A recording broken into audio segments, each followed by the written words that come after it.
नमस्कार दोस्तों, मैं मनीष शाही थर्ड आई एस्ट्रो रिसर्च सेंटर की सीरीज़ में आपका फिर से वेलकम करता हूं। तो आज हम बात करने जा रहे हैं एक और नए प्रश्न को लेकर। उस प्रश्न का नाम है डिस्प्यूट। बहुत बार ऐसा होता है, हमारे से बहुत सारे जो लोग हैं वो क्वेरी करते हैं कि डिस्प्यूट के रिलेटेड उनको क्या रिजल्ट्स मिलेंगे, क्या होगा। डिस्प्यूट किसी भी तरीके का हो सकता है।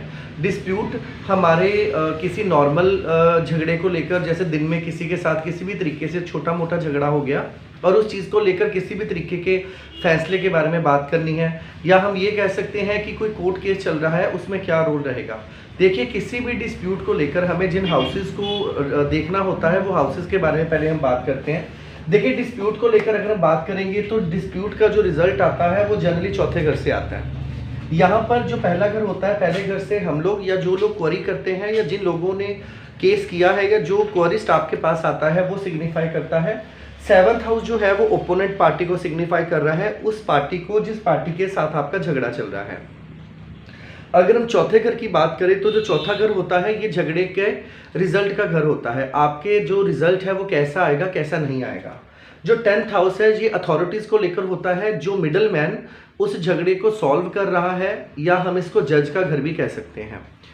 तो मैं दोबारा रिपीट कर देता हूँ। फर्स्ट हाउस जो है वो क्वेरिस्ट को सिग्निफाई करता है, 7th हाउस ओपोनेंट को सिग्निफाई करता है, 4th हाउस जो है ये रिजल्ट ऑफ केस को रिप्रेजेंट करता है, 10th हाउस रिप्रेजेंट करता है जज को। देखिए, होता क्या है, जो इस केस के अंदर कोई भी प्रूफ या विटनेस होती है वो जनरली सेकंड हाउस से आती है। सेकंड हाउस स्पीच का घर होता है जनरल वे में देखा जाए, लेकिन जो विटनेस है वो भी सेकंड हाउस से आती है।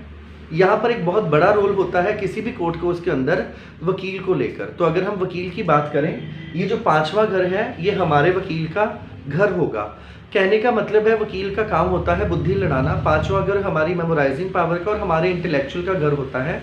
हमारे केस के अंदर कौन सा ऐसा बंदा है जो दिमाग लड़ाएगा, वो स्वाभाविक बात है लॉयर लगाएगा। उसके अलावा जो 11वां घर होता है, जिस प्रकार हमारा 5वां घर हमारे लॉयर का घर होता है, उसी प्रकार ओपोनेंट का जो लॉयर होता है उसका घर 11वां घर होता है। अगर हम सारी चीज़ों की बात करें, अगर मैं हाउसेस को द्वारा करूं, तो पहला घर होता है प्रश्नकर्ता का, चौथा घर कोर्ट केस के रिजल्ट का, 7वां घर होता है सामने वाली पार्टी ओपोनेंट का, 10th हाउस होता है जज का या ऐसी अथॉरिटीज जो उस केस में फैसला करेगी। दूसरा घर विटनेस का घर होता है, 5वां घर होता है हमारे वकील का, और जो 11वां घर होता है वो है ओपोनेंट पार्टी के वकील का।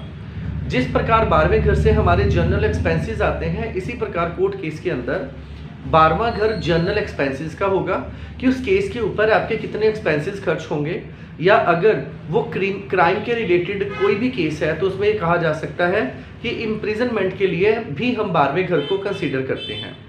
अब यहाँ पर क्या चीज़ होगी, जो थर्ड हाउस है, थर्ड हाउस को अगर हम ट्रेडिशनल लैंग्वेज में यूज़ करें, थर्ड हाउस जो होता है ये हमारे साहस का घर होता है। लेकिन झगड़े के प्रश्न में यही साहस जो है ये किसी भी तरीके की धमकी को या थ्रेट को सिग्निफाई करता है।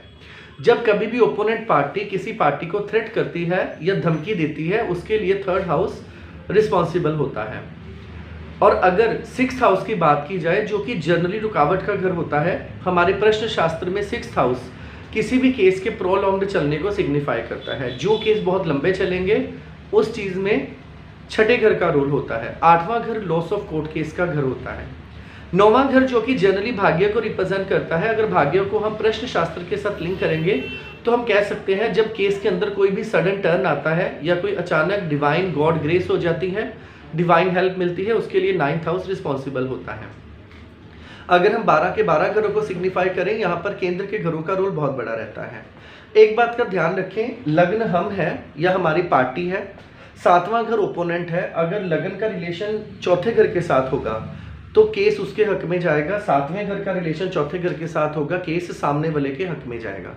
लेकिन अगर ऐसी पोजीशन आ जाए लगन का मालिक और 7वें घर का मालिक दोनों ही चौथे घर में बैठ जाएं, तो ये कॉम्प्रोमाइज को सिग्निफाई करता है। जनरल वे में जब हम कोर्ट केस के बारे में बात करते हैं तो लगन और 7वां घर दोनों को कंपेयर करें। लगन और 7वें घर के बीच में जो ग्रह स्ट्रॉन्गेस्ट होगा, जो पहला घर स्ट्रांग होगा तो उसमें हमारी पार्टी के केस जीतने के चांसेस हैं। 7वां घर स्ट्रांग होगा तो सामने वाली पार्टी के केस जीतने के चांसेस होंगे। अगर दोनों में से कोई भी प्लैनेट का किसी भी घर के मालिक का रिलेशन 6 8 12 के साथ होगा, उस पार्टी का लॉस होगा। हम सबको पता है राहु और केतु एक चीटर प्लैनेट है। दूसरे घर में अगर किसी भी तरीके से राहु केतु जैसे ग्रहों का प्रभाव होगा तो समझ लीजिए जो विटनेस है वो झूठ बोलेगी और किसी भी तरह के प्रूफ के साथ छेड़छाड़ की जा सकती है। बहुत बार ऐसा होता है कि जो 7वां घर होता है ये ओपोनेंट पार्टी का घर होता है और जो 5वां घर होता है ये हमारे वकील का घर होता है।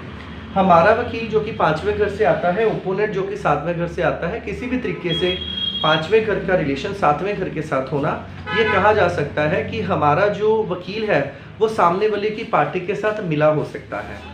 लेकिन जजमेंट का बहुत बड़ा रोल होता है। जजमेंट चौथे घर से आती है और जज 10वें घर से आता है।